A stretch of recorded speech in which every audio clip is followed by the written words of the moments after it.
What's more likely? Steven Stamkos or Philip Forsberg leading the Preds in goals? Mark Jankowski or Juuso Parssinen making the roster out of training camp?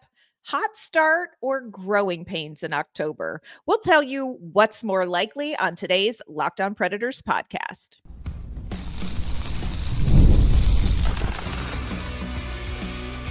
You're Locked On Predators, your daily podcast on the Nashville Predators.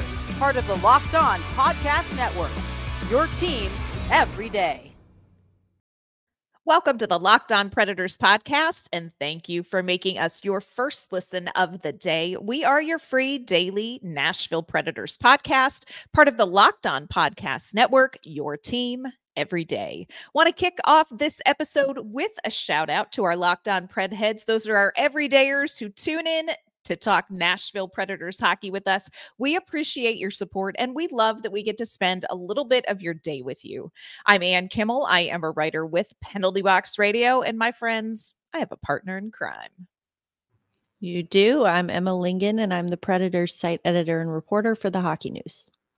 On today's show, Emma and I are going to play a game called What's More Likely. We're going to debate 3 different questions ahead of the 2024-25 regular season. We're going to talk about who is more likely to lead in goals. We're going to talk about which depth player could make the roster out of training camp.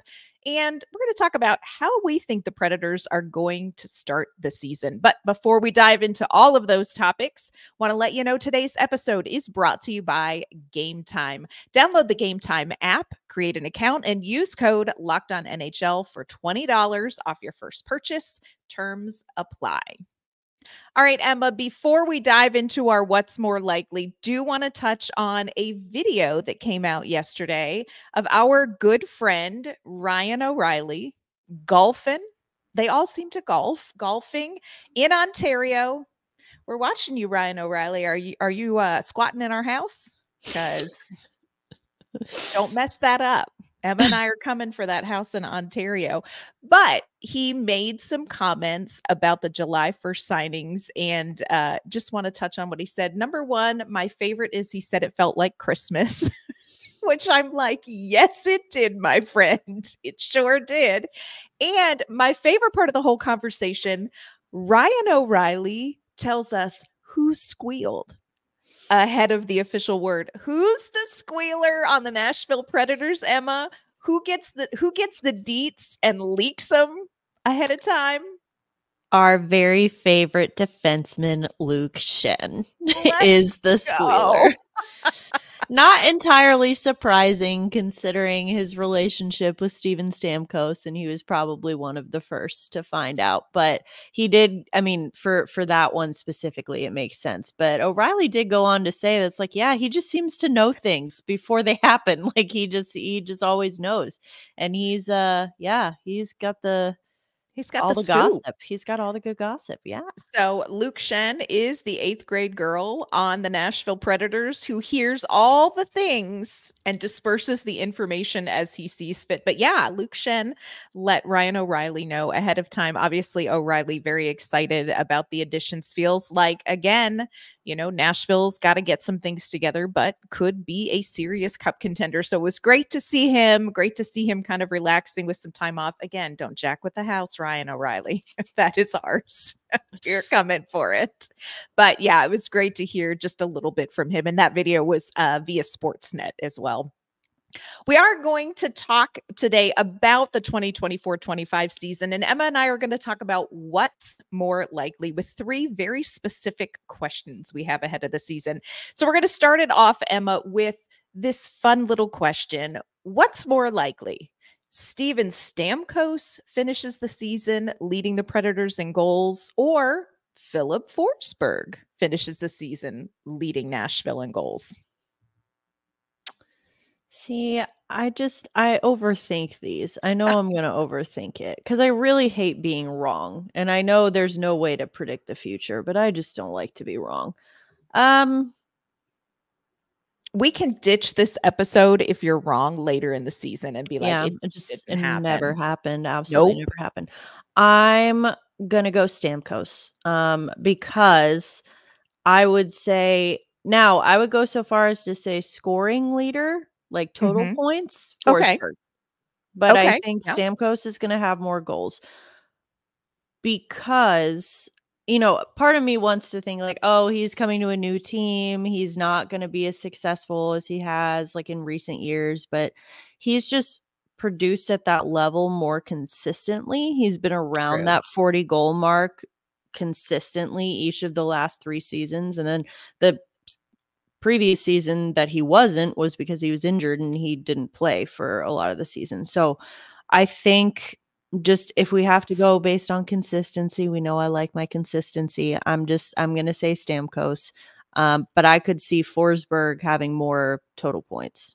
Yeah, I really went back and forth on this one too for a couple of reasons. And I agree with you. Stamkos has that consistency. I mean, he's had 740 plus goal seasons, which is just insane. Insane. Yeah. You also talk about, his opportunities on the power play going to be great. He had 19 power play goals. That's not nothing, y'all, which definitely adds to it. But I'm actually leaning Philip Forsberg for a couple of reasons. I think, we talked about this just briefly yesterday. I love the chemistry with Forsberg, O'Reilly, and Nyquist. And I'm hoping, hopefully, they can kind of reconnect and get right back to that right away, which I think may help. He has another year of Brunette's system under his belt, whereas Stamkos may have, kind of some adjustments as he's getting used to exactly what Bruno wants. The other reason why is because do you remember at the beginning of last season, Philip Forsberg was making all of these, creating all of these high danger chances, but they just weren't going in early in the season, like maybe the first dozen games or so. And I'm like, if you think back, if he could have made some of those, this is a guy who could have easily been a 55 goal scorer. And he had 48 goals last season. That's not nothing. I mean, he set the franchise record, and of course, that was a career high for him. But I just feel like Forsberg has a little bit more going for him out of the gate to kind of get to it quicker. I do want to throw out, because it's our show and we can break the rules, I want to throw out the wild card of Jonathan Marchessault. Okay. I know, this was his first 40 goal season. He had 42 goals last season, 33 years old. But my friends, Jonathan Marchessault, he's a little pissed. He's a little angry. He is. And anger can be a really great fuel. I also think he is a player, as you watch him, he is so good in transition that I wonder if Brunette's system is just going to be so natural for him that he can capitalize on that. So I'm keeping an eye on Jonathan Marchessault. He could be like the sleeper pick to shock people with scoring next season. Yeah, I would agree. I mean, heck, look at last season. Gus Nyquist came out of freaking nowhere and had a career year. So I think anything's on the table. And like you said, that little chip on his shoulder, certainly a powerful motivator. Yeah. Yeah. You know what it does for Jedi. I can only imagine what it does for forwards in the NHL. So we'll see what happens. But yeah, it'll be interesting to see how Forsberg, Stamkos, and Marchessault do. And, Emma, you went with Stamkos. I went with Forsberg. One of us will be right. One of us will be wrong. One of us will delete this episode. The other one won't. It's fine. Yeah, it's going to be fine. Yeah. Coming up, we're going to have another debate about what is more likely, this time with some depth players. What's more likely, Juuso Parssinen or Mark Jankowski making the roster out of training camp? Today's episode is brought to you by eBay Motors. Passion, drive, and patience. That's the formula for winning championships. It's also what keeps your ride or die alive. eBay Motors has everything you need to maintain your vehicle and level it up to peak performance. Superchargers, roof racks, exhaust kits, LED headlights, and more. Whether you're into speed, power, or style, eBay Motors has you covered. With over 122 million parts for your number one ride or die, you'll always find exactly what you're looking for. And with eBay Guaranteed Fit, your part is guaranteed to fit your ride every time or your money back. Because with eBay Motors, you're burning rubber, not cash. With all the parts you need at the prices you want, it's easy to make your car the MVP and bring home huge wins. Keep your ride or die alive at ebaymotors.com. Eligible items only, exclusions apply. eBay Guaranteed Fit only available to U.S. customers.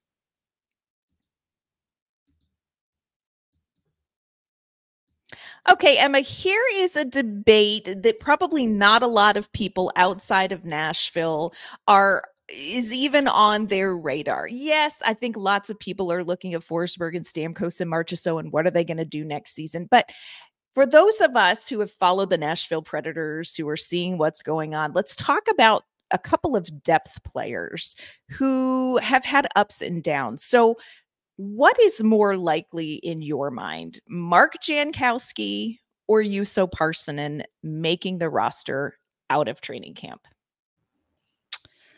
Well, the way I see it right now, they could both make the roster.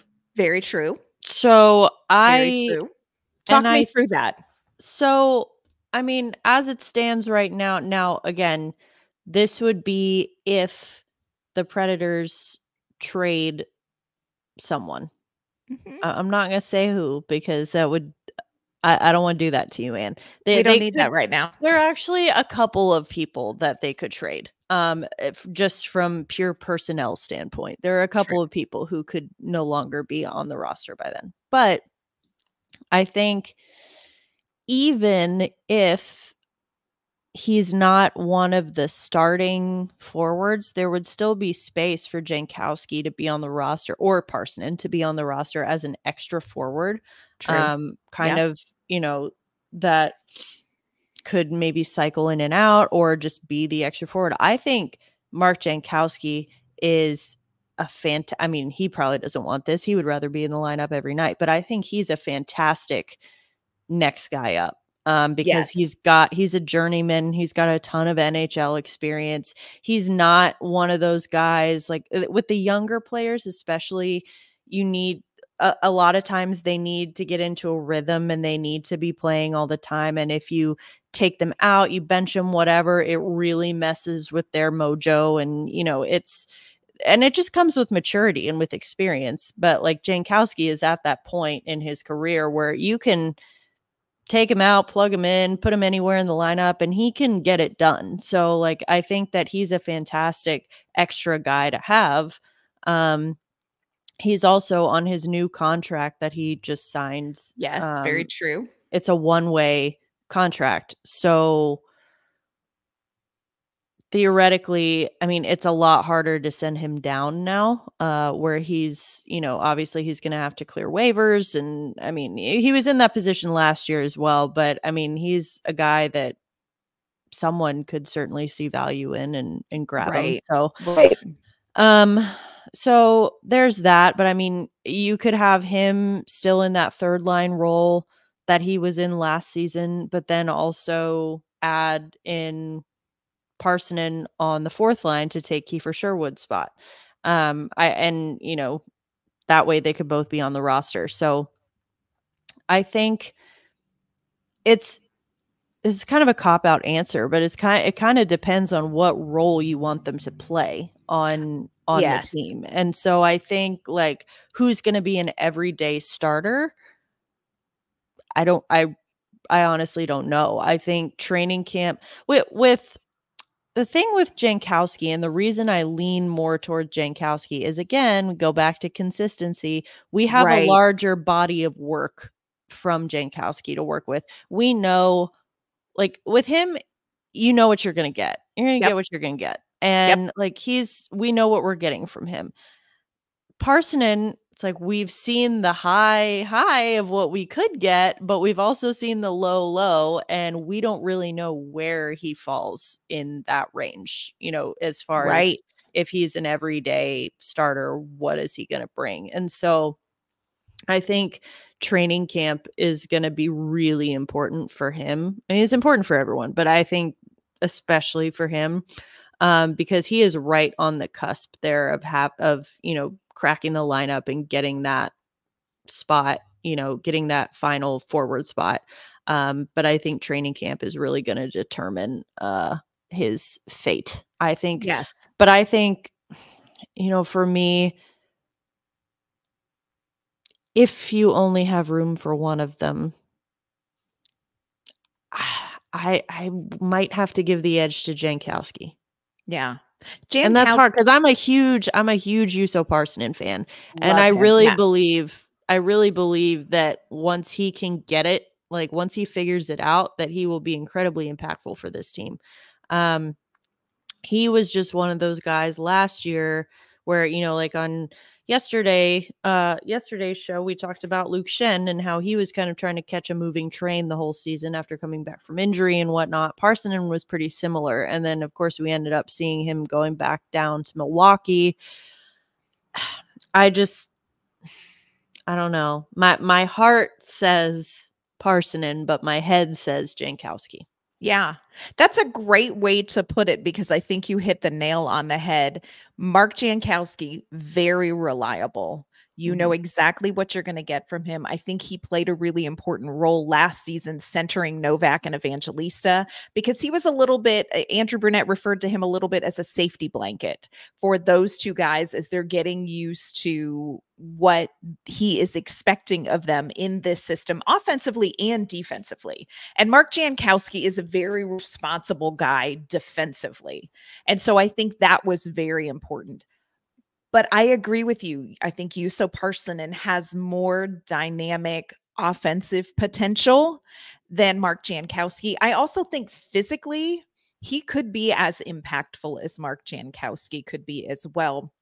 But still some growing that needed to happen. I agree with you. I think there were some times in some games last season where he almost seemed lost in the game, like where the game just sort of got away from him a little bit. And I know that Andrew Brunette really wanted him to spend time in Milwaukee working on play away from the puck. And he worked very hard in Milwaukee. It's going to be interesting to me to see where those two land and how they're used. Like if you're talking about who's going to jump in and be the next Kiefer Sherwood, I think Juuso Parssinen, he tends to be where my mind goes.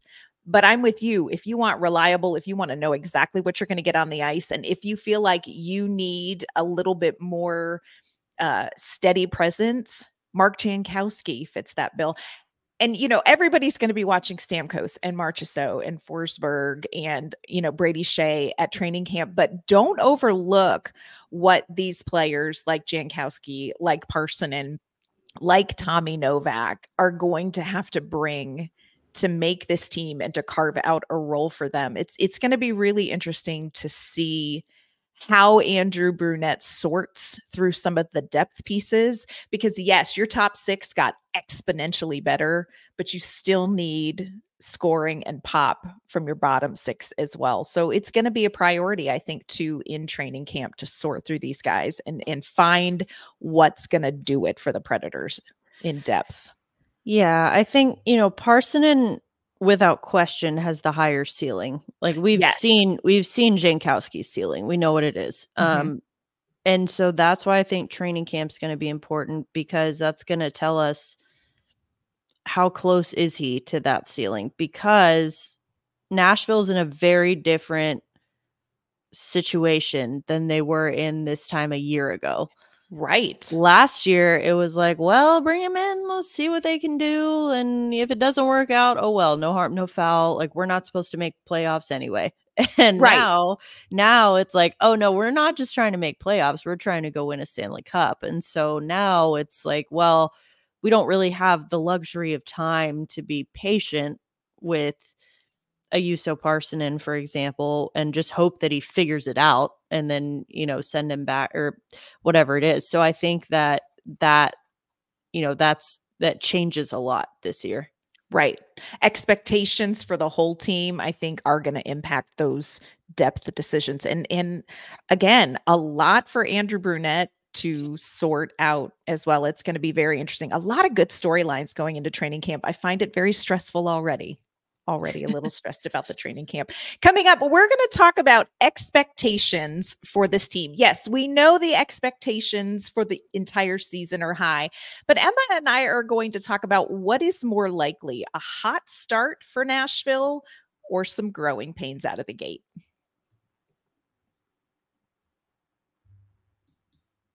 Today's episode is brought to you by Gametime. If you are looking for some great summer events and activities, you've got to check out Gametime. With killer last-minute deals, all-in prices, views from your seat, and their lowest price guarantee, Gametime takes the guesswork out of buying tickets. Look, my husband and I are dying to get to a Nashville Sounds game, and when the time comes, we are going to get those tickets through Gametime. You can also find great deals on concerts. They've got Five Finger Death Punch coming up. That's right. Avril Lavigne.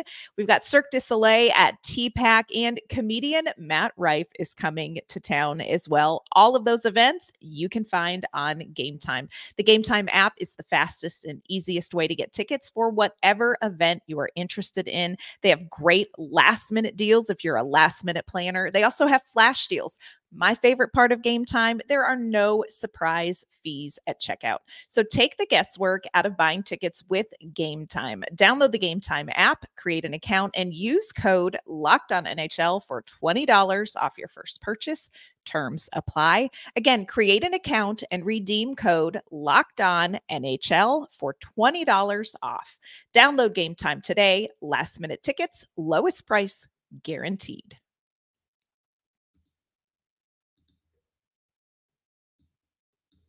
All right, Emma, this may be the most interesting debate of the day because, of course, expectations for the season for the Nashville Predators, they got exponentially higher on July 1st, Christmas Day, as Ryan O'Reilly likes to say. But let's talk about right out of the gate. We talked about a number of storylines coming out of training camp. You know, they're going to have to work Stamkos, Marchessault, Shea, even, Scott Wedgwood into the new system. What is your prediction for the early season, October, November? What's more likely? A hot start for the Predators, or do you expect there to be more significant growing pains early in the regular season? Maybe I'm just a pessimist, but I just feel like the expectations are so high now. Yes. That it's just too easy if they come out and just, and I mean, especially when you look at the early part of their schedule in October. I mean, they've got Dallas, they've got Edmonton, they've got, I think, Colorado in November. Like, they've got some really big tests early in the season. Yeah. And I just think it would just be too easy for them to just come out and just steamroll over the competition early. I don't know that they're going to have like a horrific start and just go like 0-10 or something to start the season. I'm not saying that, but I think that it's maybe like, don't be surprised, and don't panic. Don't hit the panic button if it's not, this storybook fairy tale, exactly what we expected. They go on and they go undefeated for 82 games and win the Stanley Cup. Like, I could very well see there being some growing pains early. I am actually a hockeyoptimist. I am a hockey optimist, but I 100% agree with you. I think you are absolutely right. You've got 4 key players who are adjusting to a brand new system, brand new roles, working to build chemistry with new line mates. You also have to factor in, and I know these guys are professionals. I mean, and you talk about specifically the players that Nashville brought in. These are guys who are very good at what they do, but you have to factor in they are going through major off-ice changes as well, major life changes. And that's not nothing. And so as much as everybody in Nashville is chomping at the bit to get these guys on the ice and let's see what's going to happen and buckle up, baby, and look out Central Division, there are going to be some growing pains. And I'm with you. I don't think they're going to go 0-10, but I think you're going to see glimpses of what is to come. And everybody in Nashville's going to be like, there it is. Now we got it. Now we got it. And then you're going to have to be okay with the fact that that is not going to be consistent in the first couple months. And I agree with you. The schedule in October, that is no cakewalk. And in November, they've got that Western road swing where, they're doing Edmonton. It's a CMA trip every year. It's a CMA every trip. year. Get them out of town. But I've Calgary, done that Vancouver, trip twice. Yeah, it feels like you're on the road for 3 years, and it's actually like 2 weeks, but still. Yeah. And that will be a little bit of a different experience, especially for like Steven Stamkos. That road trip, that's not nothing, y'all. Yeah, that's true. I just think, man, be patient. I also think too, you have to look at the coaching changes. Like Dan Hinote's gone. I will tell you this, Emma, over the course of last season and talking to players through different ups and downs, Dan Hinote is a name that was consistently mentioned by players as being somebody that was really impactful, somebody who they leaned on, somebody who they talked to. And he is not with the Predators anymore. He signed with the Colorado Eagles as an associate head coach or associate coach. And of course, Darby Hendrickson came in. So there's new voices in the locker room, behind the bench. And as much as I'm all like, buckle up, league, and sit back and watch what's going to happen, I'm trying to temper expectations for it's going to take some time to get there. Yeah. I mean, I think it's even like last year. I mean, it's different. It's a different scenario. It's not exactly apples to apples, but it's still like, people were so excited when it's like, oh, thank God, Barry Trotz is here, Andrew Brunette's here, the organization has been saved, and then we saw last year, 5-10? That was the start. It wasn't good. Yeah. The vibes were not good, and it's growing pains. It happens. So I just, again, it seems a little too easy for them to make all these upgrades and then they come out and have a 10-0 run to start the season. Like I don't know. I'm not buying it. Yeah. And timing, I always come back to timing is everything. Like here's what's real. If it may feel frustrating if they don't get off to the hot start and meet expectations out of the gate, but timing is everything. And really, you want them to be peaking in March and in April. And I think that's more realistic for this team because, again, bringing in some major key players from different systems, a lot of adjustments to make, a lot of chemistry to build. And I think, you know what? It's going to be okay if it's a little bit of a rocky start because when you want this team to be good is when I think they'll be able to kind of get the ducks in a row. And that's going to be a little bit later in the season. But of course, let's win some games. Just, out of the gate. Like, I don't know, maybe the opening night one against Dallas. Maybe freaking win against Dallas. How about that? Let's try that for once. Or just throwing it out there and seeing what sticks. Don't lose 9-2 and don't lose in the last 20 seconds. Yeah. Maybe don't do that. Maybe that. I don't know. Just throwing it out there. Curious to see what you all think is more likely. More likely for Forsberg or Stamkos to be the leading goal scorer. Do you think Jankowski or Parsonen is going to fall into favor with Andrew Brunette and find a permanent role in training camp? And how do you think the Preds are going to start? Curious to hear what you have to say. Let us know. Drop us a note in the comment. You can, of course, tweet us at LO_Predators on social media as well. Before we sign off, though, Emma, let everyone know where they can find you and your work. You can find me on social media at Emma_Lingen, and you can find my work at The Hockey News. You can find me on social media at AnnK_Mama on Ice. You can find my work at Penalty Box Radio as well. And also, hey, if you want to continue the discussion past the podcast, I want to let you know we have a Locked On Predators Insider program where you can reach out and text Emma and I with your Nashville Predators thoughts and feelings anytime. So check out the information in the description. Also, you can find information in our show's bio as well. So check that out. That is going to do it for today's episode of the Locked On Predators podcast. thank you for making us your first listen of the day. We'll be back tomorrow with an all-new episode. We'll see you then.